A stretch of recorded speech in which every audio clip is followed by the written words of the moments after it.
అమ్మ తులారాశి వారికి ఎలా ఉంది ఈరోజు? తులారాశి వాళ్ళకి సాంఘిక సంబంధాల విషయంలోనూ, సామాజిక సేవకు సంబంధించిన విషయాల్లోనూ, ముఖ్యంగా మీ యొక్క తోబుట్టువులతో కావచ్చు, మీ గురువులతో కావచ్చు, చక్కటి ఆలోచనలు చేసుకుంటూ ముందుకు పెడతారు. దూర ప్రయాణాలకు అవకాశం ఉంటుంది. ఆధ్యాత్మిక ప్రయాణాలు చేస్తారు. ఆధ్యాత్మిక వ్యక్తులను కలుస్తారు.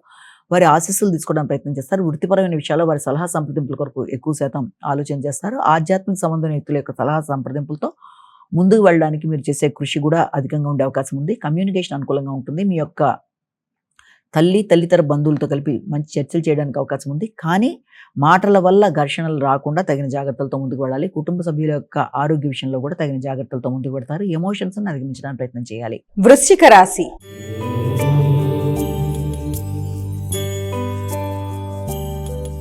అమ్మ వృశ్చిక రాశి వారికి ఎలా ఉంది రోజు? ఆకస్మికమైన ఖర్చులు, కుటుంబపరమైన ఖర్చులు, అనుకోని పనులలో ఆటంకాలు, ఆలస్యాలు, సంతాన వర్గం యొక్క ఆరోగ్య విషయంలో కావచ్చు, పెట్టుబడికి సంబంధించిన విషయంలో కావచ్చు, అధిక శ్రద్ధ తీసుకునే పరిస్థితులు లాంటివి ఎదురయ్యే అవకాశం ఉంది.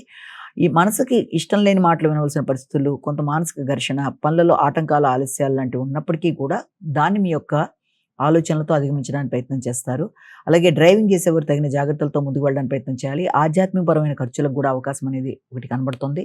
ఎమోషన్స్ని కంట్రోల్ చేసుకుంటూ ముందుకు వెళ్ళడానికి విశేషంగా కృషి చేయాలి. ముఖ్యంగా సంతాన వర్గంతో విభేదాలకు దూరంగా ఉంటూ మాటల విషయంలో తగిన జాగ్రత్తలతో ముందుకు వెళ్ళడానికి ప్రయత్నం చేయాలి. వ్యక్తిగత ఆలోచనలని మీరు నియంత్రించుకుంటూ ముందుకు వెళ్ళడం బట్టి, ఎమోషన్స్ని కంట్రోల్ చేసుకోవడం బట్టి మంచి ఫలితాలు సాధించడానికి అవకాశం అనేది కనబడుతుంది. ధనస్సు రాశి.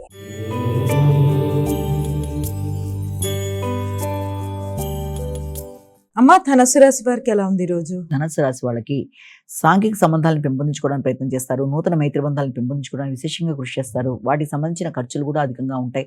సంఘంలో గుర్తింపు, గౌరవం కలిగిన వ్యక్తుల్ని, మంచి వ్యక్తుల్ని, ఉన్నత స్థాయి వ్యక్తుల్ని కలవడం, వారి యొక్క ఆశీస్సులు తీసుకోవడానికి ప్రయత్నం చేయడం, వ్యక్తిగత గౌరవం పెరగడం, తద్వారా కమ్యూనికేషన్ అనుకూలంగా ఉండడం, భాగస్వామ్య వ్యవహారాలు అనుకూలంగా ఉండడం, వ్యాపార విస్తరణ కొరకు ఆలోచన చేయడం, వ్యాపార విస్తరణ కొరకు ధనాన్ని ఖర్చు పెట్టడానికి ప్రయత్నాలు చేయడం, సంతాన వర్గం యొక్క అభివృద్ధి కొరకు ఆలోచనలు చేయడం, స్థిరాస్తులు పెంపొందించుకోవడానికి కొత్త నిర్ణయాలు తీసుకుంటూ ముందుకు వెళ్ళడం, ఆ విషయంలో కుటుంబ సభ్యుల యొక్క సహకారాన్ని కోరడం మొదలైన వాటికి అవకాశం ఉన్న సమయంగా భావించవచ్చు.